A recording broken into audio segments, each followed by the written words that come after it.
Good evening.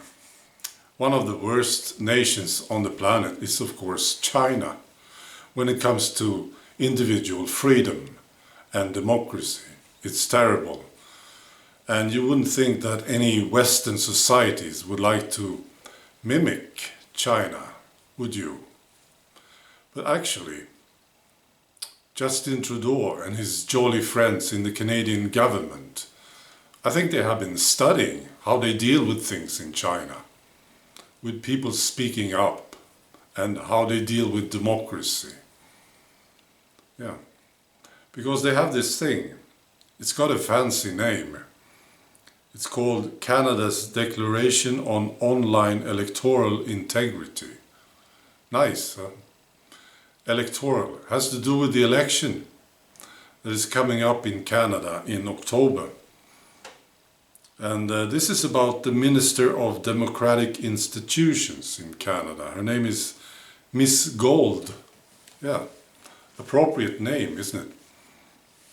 And this is what she says. I think it's obvious that Twitter is not taking this issue seriously.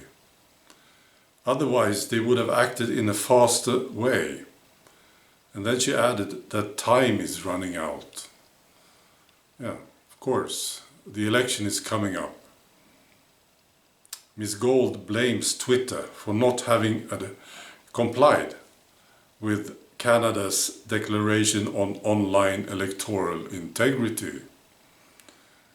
This statement, which Facebook, Microsoft and Google are committed to respect, urges web platforms to fight misinformation and eliminate false accounts. And then she was asked how they could crack down on social networks that do not seem to collaborate. And she said she did not dismiss the idea of temporarily closing them. She added, however, that this is not the preferred path for now.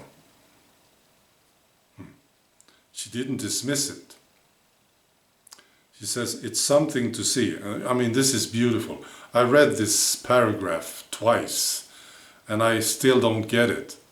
So I'll read it to you. She says, it's something to see, but now I think the important thing is the pressure from the Canadian public, who asked for more information, more transparency with these platforms.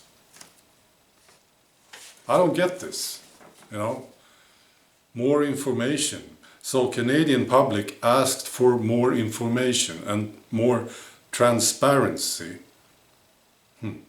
So that is the pressure. I thought it was the Canadian government who was putting pressure on these platforms. Yeah. A former Facebook advisor suggested last week that cutting off the signal to social networks would be the most effective way to ensure that they take action to protect democracy and privacy. Wow, they've come a long way in Canada, haven't they? Yeah, I sure hope these guys lose in October. Okay, that's all. Bye.